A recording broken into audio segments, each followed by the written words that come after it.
Touche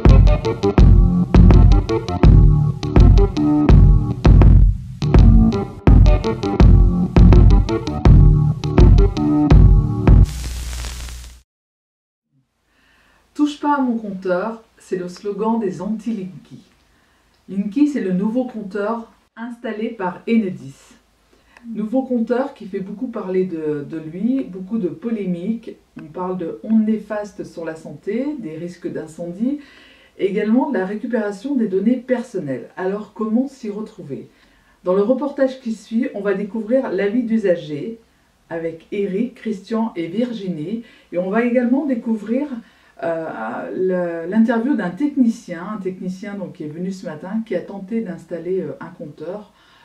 L'usager a refusé. Et bien c'est ce qu'on va découvrir tout de suite dans ce reportage.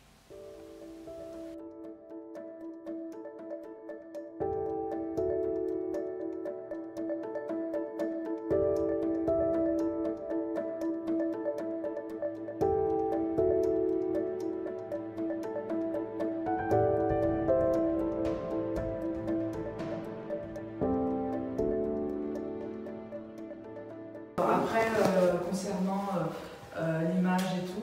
Oui, bien sûr, pas de problème. Alors moi j'y connais rien, donc on vient m'informer de 2-3 petites choses comme une surprise. Donc est-ce que ça vous est déjà arrivé de rencontrer des refus Oui, ça vous arrive régulièrement? Ça m'arrive pas régulièrement, mais je tombe sur des clients qui sont entre guillemets un peu tête dure et qui refusent absolument parce que en fait maintenant les gens ils ont peur un petit peu de la nouveauté. Du coup ça crée des polémiques assez, je vous raconte pas. Et maintenant les gens ils inventent des trucs aussi sur internet. Il y a beaucoup d'inventions. On invente X ou Y chose, on dit ça. Alors tout est faux. Donc ça on peut peut-être, on va y revenir après. Alors quand il y a une intervention de refus de pose de compteur, qu'est-ce que vous faites? Vous le posez quand même? Ah non, je ne le pose pas. Vous ne le posez pas. C'est le client qui décide. Si le client refuse le compteur, je suis impérativement dans l'obligation d'apporter des interventions. Et à ce moment-là, ce que j'essaie de faire, c'est d'essayer de parler avec le client, histoire de lui faire comprendre le pourquoi du comment, quoi. Ensuite, si vraiment il insiste et il veut pas, écoutez, j'ai oublié de lâcher l'affaire, je vais partir. Alors, mais quoi qu'il arrive, à un moment donné, de toute façon, on va lui réimposer ce compteur. On va pas lui réimposer le compteur, non. On va essayer de le reparler, parce que les compteurs maintenant Linky sont obligatoires en termes national dans toute la France. Obligatoire, donc la première fois que je passe moi, la pause, elle est gratuite. La prochaine fois qu'ils vont passer, ça sera pas moi par la sous-traitance, mais EDF en personne, Enedis. Et là, ils vont lui imposer la pose du compteur avec facturation. Donc ça sera à son effectif, entre guillemets, c'est de sa poche qui devra payer pour la pose du compteur. Et croyez-moi, ça coûte très cher. D'accord, donc tout ça c'est précisé lorsque l'on donne la date de rendez-vous, on dit bien qu'on a le droit de refuser et que si on refuse, le compteur de toute façon, quoi qu'il arrive, sera forcément posé à un moment donné avec un coût de facturation. Ça c'est bien précisé, ce qui fait que le client a vraiment le choix de faire le jour de la pose du compteur, il peut vraiment décider. Il peut vraiment décider, c'est ça. D'accord. Et concernant toutes ces polémiques que j'entends bien, dont on parle, j'imagine que vous savez de quoi on parle. Ouais, on parle d'une caméra, à l'intérieur, on parle que ça envoie des données, on parle que c'est dangereux pour la santé. Rien de plus, Là, vous avez rien du tout, là c'est juste un petit voyant qui clignote à chaque fois qu'il tourne, c'est un peu comme les anciens quand il y avait un disque. Chaque fois ça tourne, à chaque fois que ça tourne, c'est un petit voyant qui clignote. Honnêtement, je vous dis la vérité, le compteur est doté d'un système de données cellulaires. C'est un peu comme comment vous expliquer, comme un téléphone, comme la 4G, la puce dedans, ça envoie des données. Et je vous assure que ça envoie minimum 100 fois moins que votre téléphone ou votre Xbox dans la maison. D'accord. Bon. Donc moi, j'ai encore une fois, jusqu'à hier soir, je n'étais même pas au courant qu'on changeait les compteurs. Ouais. Pour vous, il n'y a aucun danger? Pour moi, il n'y a aucun danger. Absolument. Au contraire, pour moi, ça c'est des avantages. Le Linky, pour moi, c'est que des avantages. Alors, quels sont les avantages? Le premier avantage, c'est que maintenant, vous allez pouvoir avoir des consommations assez nettes que l'ancien. L'ancien, vous payez une estimation. Aujourd'hui, vous payerez du net. C'est-à-dire que ce que vous consommez, vous allez vraiment payer. Donc si par exemple, je donne un exemple, tout le monde, excusez-moi du terme, vous êtes en vacances, vous n'êtes pas là un mois, tout le mois, vous n'allez rien payer parce que vous n'avez rien qui tourne. C'est un exemple. Alors que maintenant, avec ce compteur-là, vous partez en vacances, vous allez revenir, la facturation, ça pareil. Parce que c'est une estimation que vous payez. Tout simplement. Oui, mais après c'est régularisé. Se régulariser entre guillemets. Quelque part, c'est pas forcément un avantage. Entre guillemets, après ça Un dépend. avantage sur le court terme. Après ça dépend. Voilà, après c'est sur la longue après aussi. Après, Donc finalement, au jour d'aujourd'hui, il n'y a pas d'avantage à avoir ce compteur. bah si, il y en a quand même. Il y en a quand Il y en a quand même. Bah, justement, celui-là, comme je vous ai dit, là, vous payez le paiement de l'estimation, c'est un gros avantage. Le fait qu'il n'y a plus de releveur aussi, il n'y aura plus de releveur, donc c'est un mal pour un bien, entre guillemets. Donc ça, c'est un avantage, on va dire, plutôt pour Enedis. Ouais, c'est ça. Voilà, ça c'est pas pour le... Ouais. C'est pas pour le particulier, enfin en tous les cas, c'est pas pour celui qui a reçu le compteur, ça c'est pour Enedis.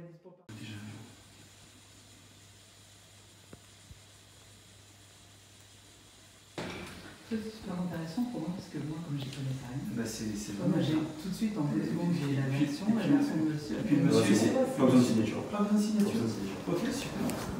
Je vous souhaite des super bons points. Voilà, Je suis désolé, merci. Non, mais c'est pas. Merci beaucoup. Ouais, bah oui, c'est clair, c'est passé. Ouais, je comprends, bah oui. Voilà, et ça c'est vraiment génial. Merci beaucoup. Merci à vous. Bonne journée. Également. Bon courage. Merci.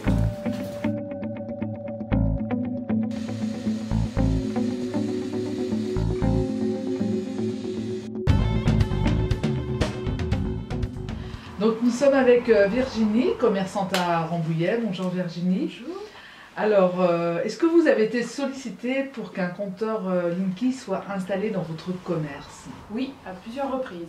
Ah, Courrier, appel, Donc, acharnement en fait. acharnement. Oui, au moins 5 coups de téléphone, 3 courriers, voilà. Donc aujourd'hui, est-ce qu'il est posé dans votre commerce? Non, du tout, je ne veux pas. Vous avez refusé la pause. Oui. Alors, vous avez refusé cette pause, mais alors pourquoi? Quelle est votre position sur cet équipement? Déjà, ils ne me donnent pas d'informations. J'ai eu plusieurs échos comme quoi ça prenait feu, les compteurs, et du coup, j'ai pas du tout envie de... que ça m'arrive. J'ai pas envie de payer une assurance pour des compteurs qui prennent feu, ça m'intéresse pas. Donc vous, c'est vraiment axé sur le feu, le fait de ne pas Oui. avoir cet équipement. Les dangers, D'accord. Vous avez contacté Enedis pour leur poser toutes ces questions? oui.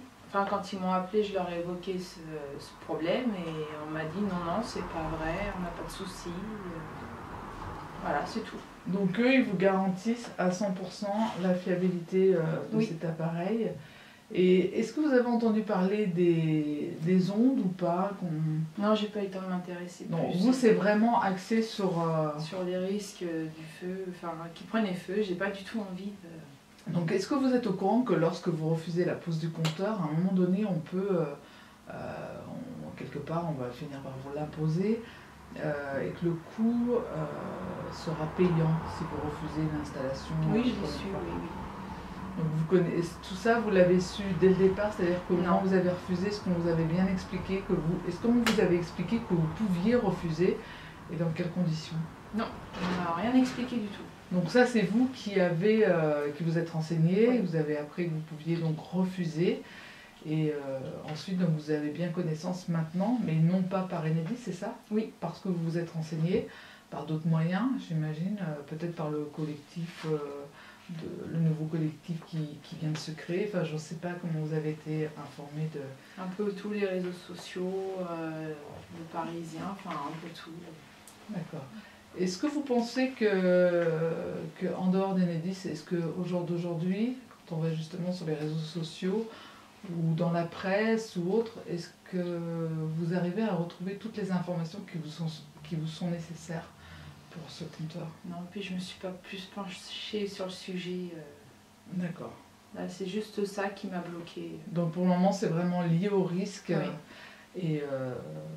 et vous allez continuer à vous documenter évidemment pour en savoir plus. Oui. Et savoir ce que vous devez faire. Oui, Parce qu'à un moment surtout. donné, le problème va vraiment se reposer. Oui. D'accord, très bien, merci. Merci.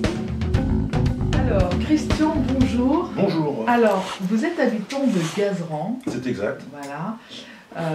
Donc, on est toujours avec ces fameux compteurs Linky. Et puis, vous êtes là pour apporter votre témoignage, puisque donc, vous habitez près de Rambouillet et vous connaissez notamment le Québec, où vous avez des attaches professionnelles. Oui. Alors, on se pose la question, comment ça se passe outre-Atlantique, l'installation des compteurs communicants? Alors on pourrait dire comment ça se passait en fait. Comment ça se passait? Comment ça se passait, puisque là ils sont en train de se raviser et il y a beaucoup de compteurs dans beaucoup de régions qui sont en train d'être redémontés pour réinstaller des systèmes beaucoup plus rétro en fait. Les appareils qui étaient anciens sont remis chez les abonnés. D'accord, donc on fait un pas en arrière. Oui. Alors est-ce que vous en connaissez les raisons? Alors la première raison a été surtout basée sur le fait qu'il y a eu des incendies avérés dans des bâtiments, dans des bureaux, dans des habitations aussi. Donc c'est la raison principale pour laquelle ils ont commencé à se poser la question et se dire on va faire marche arrière. Alors, sur ces histoires d'incendie, est-ce que, je pense, enfin, j'imagine que vous n'avez peut-être pas la réponse, mais est-ce que vous savez s'il y a eu des enquêtes qui ont été faites pour savoir si ces incendies étaient liés à l'appareil ou bien à l'installation? Alors dans certains cas, il s'est avéré par voie d'expertise que certains appareils étaient concernés. Après, on n'a pas toutes les informations sur d'autres incendies qui se sont révélés par rapport à l'installation, tout au moins après l'installation. Mais en grande partie, c'est lié à ça. Donc aujourd'hui, on peut quand même dire que, outre éventuellement une erreur du technicien, l'appareil est défaillant, a été défaillant dans certains cas. Il a été défaillant. Alors, le technicien qui en fait la pause peut aussi être responsable. Un mauvais serrage sur des bornes d'alimentation peut suffire pour générer un incendie, surtout quand on travaille avec des courants alternatifs. Donc ça c'est l'erreur humaine, mais c'est vrai qu'on voudrait distinguer l'erreur humaine du problème matériel. Du problème matériel, voilà. Oui, en effet. Donc, alors le problème matériel, d'après ce que j'ai pu avoir comme information, ça reste à vérifier, mais bon c'est très cohérent, elle serait basée sur les moments où hydroélectrique, hein, puisque d'abord c'est Enedis, mais le québécois hydroélectrique, lorsqu'ils font des impulsions pour interroger le compteur à distance. Et c'est à ce moment précis que ça génère des flashs autour des compteurs, ça a généré des incendies, et vu par certains abonnés hein, d'ailleurs, hein, qui se trouvaient là au moment où ça flashait de toutes parts. Est-ce que vous êtes équipé de ce compteur? Non, pas du tout. Pas du tout. Est-ce qu'on vous l'a déjà proposé? Non. Si on vous le propose? Non. C'est hors de question. C'est hors de question. C'est hors de question parce que j'ai aussi mes raisons. J'essaie d'être rationnel quand même, hein, de ne pas me border avec des arguments du genre je suis anti-Linky, c'est pas ça. C'est principalement lié à des problèmes techniques. Les problèmes techniques, on en a parlé, hein, les incendies notamment, mais aussi les problèmes rencontrés avec des appareils sensibles, la domotique, des appareils très sensibles que vous pouvez avoir chez vous. Il faut savoir, par exemple, si vous avez un appareil, une télévision qui est allumée au moment où ils interrogent le compteur, par les impulsions à ce moment précis, tout appareil allumé peut rencontrer un problème technique au niveau de l'alimentation. Bon là, on ne va pas parler technique, ce serait compliqué, mais c'est très réaliste. Donc, on a parlé, donc vous connaissez bien le Québec. Est-ce que vous, là-bas, on vous donne des informations précises sur les risques qui sont liés à l'installation de ces compteurs? Si oui, et puis est-ce qu'en France, éventuellement, on vous donne également ces informations, ou est-ce que c'est vous qui cherchez par les réseaux sociaux, est-ce que Enedis en France, vous pensez qu'il donne suffisamment d'informations aux consommateurs? Je ne pense pas. Les informations, on est allé les chercher un petit peu des deux côtés. Aussi bien chez Enedis, comme sur les réseaux sociaux, pour faire un petit comparatif de ce qui se dit d'un côté et de l'autre. Bon, évidemment, il y a pas mal de choses contradictoires, mais a priori, comment je pourrais expliquer ça? C'est un sentiment personnel de refuser l'installation de ce compteur, parce qu'effectivement, les réponses sont floues, puisque nous ne sommes pas chez Enedis, on est chez un fournisseur d'énergie par ailleurs, on ne va pas citer le nom ici, qui nous ont répondu, qui ont appris leur leçon comme il faut, puisque effectivement c'est Enedis qui leur a donné le texte et le discours à tenir lorsqu'on pose des questions. Éric, bonjour. Bonjour. Alors, vous êtes géobiologue spécialisé dans la pollution électromagnétique, appelée aussi électrosmog. Exactement. Voilà, donc ça, moi, je ne sais pas trop ce que ça veut dire, donc est-ce que vous pourriez un petit peu... En grande ligne, dans les grandes lignes. Une grande ligne, les activités du géobiologue, c'est bien vivre chez soi, dans un environnement qui est propice à avoir une bonne santé. Les ondes électromagnétiques y concourent, et beaucoup de personnes ont des problèmes liés au sommeil, liés au stress, liés à nombreuses pathologies, dont la pollution électromagnétique est un cofacteur de dysfonctionnement. Donc c'est important. C'est l'exemple de on est en vacances dans un endroit où il y a peu d'ondes électromagnétiques et on va bien dormir, alors que quand on est à la maison avec tous les appareils autour, on va mal dormir. Donc le rôle du géobiologue, c'est de conseiller les personnes, de ne pas tout supprimer, mais d'avoir une hygiène électromagnétique. Voilà, de faire un petit peu attention pour que ça se passe le mieux possible. D'accord. Donc on va revenir sur les compteurs Linky. Donc ce matin, de bonne heure, on était ensemble pour... on vous a proposé l'installation d'un compteur que vous avez refusé. Ça, on va y revenir après. Ma question d'abord, c'est qu'est-ce que vous savez sur l'impact des compteurs Linky sur la santé des personnes? Alors, l'impact des compteurs Linky, c'est plutôt la technologie qui a été retenue. Moi, je ne parlerai que de l'aspect ondes. Il y a d'autres débats et d'autres personnes sont plus spécialisées que moi pour en parler. L'impact des ondes, c'est l'utilisation du CPL, le courant porteur en ligne, qui transmet l'information à l'ensemble du réseau électrique de la maison. C'est-à-dire vos fils électriques qui alimentent vos prises, que vous utilisez chaque jour, passent dans toute votre maison. Ces câbles sont faits pour recevoir de l'électricité basse fréquence, 50 Hz, pour faire marcher vos appareils ménagers. Avec le CPL, on envoie des hyperfréquences, donc des ondes qui ont une nature totalement différente. Ça, on les envoie sur votre circuit qui n'est pas étudié pour. Je vous donnerai l'exemple d'un tuyau qui est fait pour recevoir de l'eau, un tuyau plastique, dans lequel vous enverriez du dissolvant. Vous vous doutez bien qu'à très court terme, ces tuyaux vont s'altérer et ne sont pas faits pour ça. C'est la même chose pour le circuit électrique de votre maison. Afin que ça se passe mieux, il aurait fallu que l'ensemble des circuits électriques d'une maison soient blindés, ce qui occasionne un surcoût énorme, et ce qui n'est vraiment pas le cas des installations en France et particulières. D'accord. Toutes ces informations que vous avez collectées, Oui. vous les avez collectées comment? D'où vous viennent toutes ces informations? Puisque pour en revenir sur ce sujet, Bien sûr. moi par exemple, jusqu'à hier soir, je ne connaissais pas, j'avais entendu parler de l'installation de nouveaux compteurs, mais d'abord je ne connaissais pas le nom et je ne connaissais absolument pas les risques dont on parlait sur ces compteurs. Comment est-ce que vous pensez que les gens sont bien informés? En ce qui me concerne, moi non. Et comment vous avez eu connaissance de toutes ces informations? Alors, pour la première chose, je pense que les personnes ne sont pas bien informées.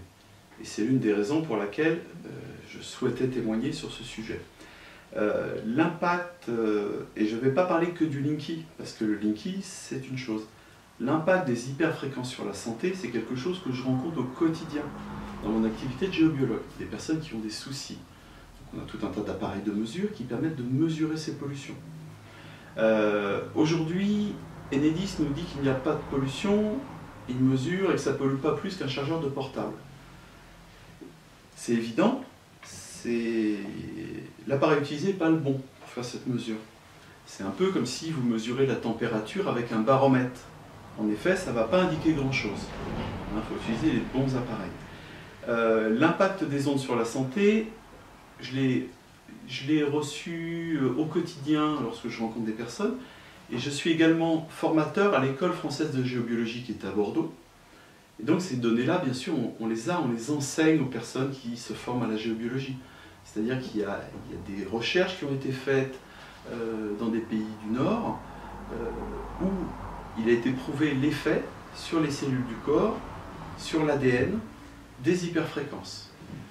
Donc c'est un impact qui est sur du long terme, mais qui est là quand même. C'est-à-dire que beaucoup de personnes disent « moi je n'ai pas de soucis aujourd'hui », mais c'est sur la durée. C'est la dose qui fait le poison et la durée d'exposition.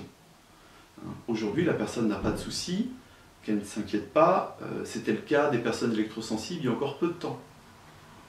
C'est comme pour le soleil. On n'a pas de soucis, et puis un jour, on déclenche un souci. On a un capital, une fois qu'il est utilisé, voilà. Donc, c'est mettre en garde des personnes. On ne peut pas vivre dans une grotte sans technologie, mais il faut du discernement et vraiment faire attention à ce qu'on utilise. Et mon rôle, c'est de transmettre cette information. Après, chacun fait ce qu'il veut, mais au moins la personne est informée. D'accord. Donc vous-même, vous avez été confronté au problème puisqu'on vous a proposé l'installation de ce compteur. Oui.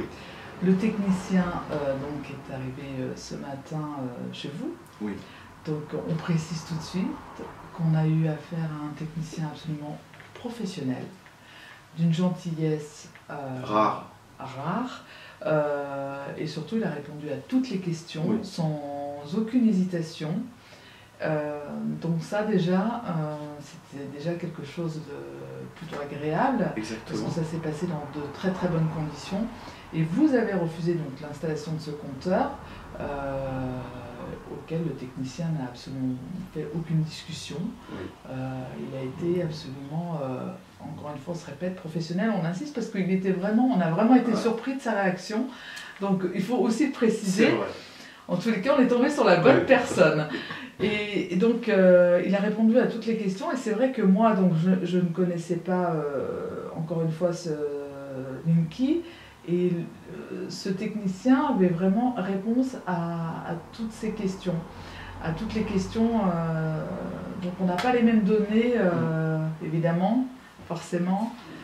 Alors comment ça peut se passer au niveau des gens? Qu'est-ce qui peut faire que... Au niveau des personnes, il faut savoir que Enedis, c'est le nouveau nom de RDF. C'est-à-dire qu'ils ont changé de nom. Voilà, donc ça c'est une information extrêmement importante. C'est important, c'est-à-dire que c'est la même chose. Donc les personnes qui ont un doute, un flou, c'est la même chose, c'est le nouveau nom, c'est rebaptisé, voilà, pour des raisons qui leur appartiennent. Hein. Mais c'est la même chose, c'est l'entreprise qui assure le réseau de distribution de l'électricité. Voilà, donc ça, rien n'a changé. Ils ont eu pas mal de revers au début des installations ailleurs qu'ici, parce que je répète, nous on est sur Rambouillet et le Sud-Yvelines, donc le déploiement a démarré il y a quelques temps, mais ça a été le cas déjà dans d'autres régions de France. Ils ont été briefés, ils ont des fiches de réponse aux objections suivant de la façon dont ça se passe. Donc ils savent que voilà, s'il y a un retrait, s'il y a un refus, et ces fiches, il y a eu différentes versions, on a vu que ça s'est affiné au fil du temps. Pour être de plus en plus bienveillant, calme, parce que ça leur a été reproché de parfois être un petit peu actif. Attendez, pardonnez-moi, je vous coupe. Donc oui. Ça veut dire que l'installation de ces compteurs a toujours été un petit peu compliquée et sujet à polémique auprès des techniciens. Oui. D'accord. C'est-à-dire que c'est eux qui sont en première ligne. Oui. Hein. Comme on l'a dit, la personne qui était là était adorable. Et c'est vraiment ce que je voulais. Je voulais vraiment que cette personne soit accueillie le mieux possible, parce que lui, il n'est rien, il est juste porteur d'un travail qu'il effectue. Et en aucun cas, il faut râler contre. Moi, je ne suis pas contre les personnes, je ne veux pas de ce système chez moi, juste ça. C'est ça. Très bien. Donc aujourd'hui, pas de compteur chez vous? Non. La suite? La suite, moi j'ai un contrat professionnel et un contrat privé, hein, j'ai les deux cas. Là aujourd'hui, c'était à titre professionnel qui venait installer le compteur.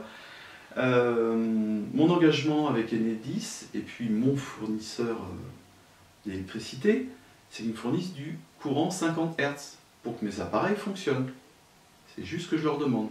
Ils me fournissent du courant, je paye ma facture et tout va bien. Aujourd'hui, Enedis a décidé d'avoir des compteurs communicants qui remontent de l'information. Et on ne parle plus de compteurs, mais de capteurs. Enedis n'est plus une entreprise de fourniture d'énergie, mais une entreprise de big data ayant des capteurs. Donc capteur, ça veut dire ce que ça veut dire, c'est capter de l'information. Et à une époque où bien connaître ses clients est très important à un niveau, voilà, j'ai pas forcément envie que j'ai rien à me reprocher, mais que toutes mes données soient remontées. Mes consommations, quel appareil consomme, pourquoi, quel âge il a. Parce qu'aujourd'hui, évidemment, c'est pas ce qu'on met en avant, mais demain, on a tous connu les caisses automatiques dans les magasins, il y en a une, deux, trois, et puis un jour ou l'autre, c'est que ça. Là, c'est pareil pour les informations. C'est remonter des informations sur nos habitudes de vie. Et ça, moi, je veux pas, au-delà des ondes. Très bien. Merci Eric.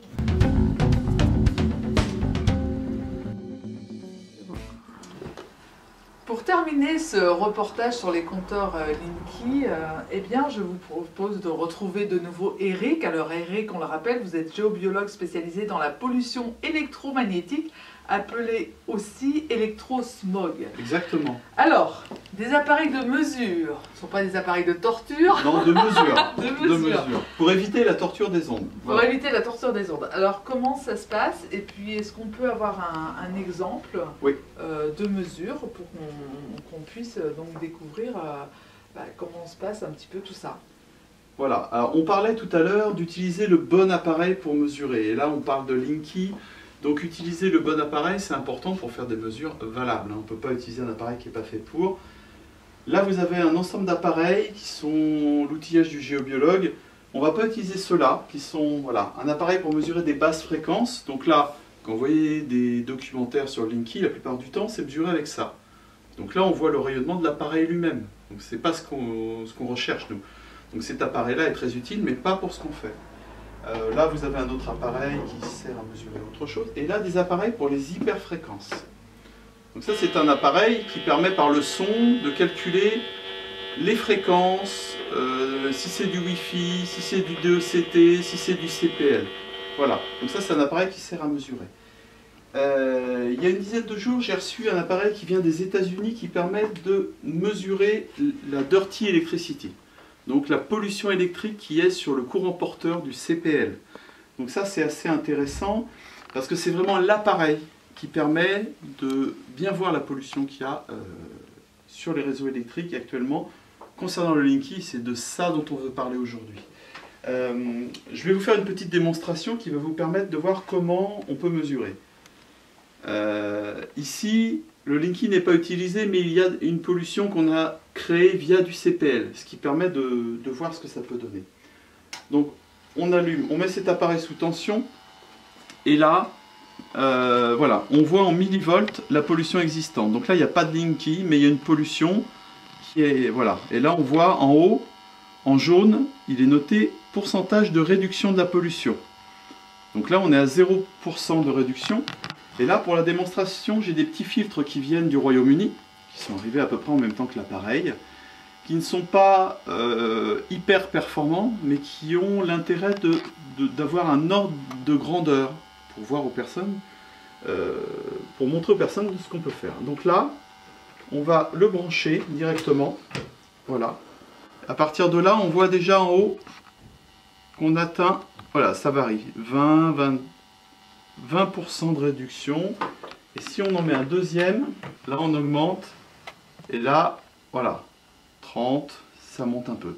C'est des petits filtres. Il existe des filtres beaucoup plus performants, mais qui ont une valeur très importante. On parle souvent de 600 € par filtre, et que pour vraiment une protection complète, il faudrait 2 filtres, soit 1200 €. Et la question à se poser, c'est: est-ce que, comme pour les opérateurs de téléphonie mobile, Enedis est prêt à financer ces filtres pour protéger ses abonnés? Voilà. C'est la fin de ce reportage. Ce reportage avait pour objectif d'obtenir l'avis d'usagers et puis également les données d'Enedis. Alors pour en savoir plus, Eric, est-ce qu'on peut retrouver des informations sur Internet? Oui, on va prochainement mettre en place un site sur Internet, mais dès aujourd'hui, vous pouvez retrouver toutes ces informations sur la page Facebook Rambo Linky. Voilà, vous pouvez trouver les éléments là. Vous tapez Rambo Linky tout attaché sur Facebook et vous retrouverez des vidéos, des informations et très prochainement même des exemples de lettres de refus à télécharger, juste à personnaliser pour vous faciliter la vie. Et puis une fois que vous avez pris votre décision de ce que vous souhaitez faire, Rambo Linky vous accompagne en vous fournissant des éléments, voilà, pour vous aider à cela.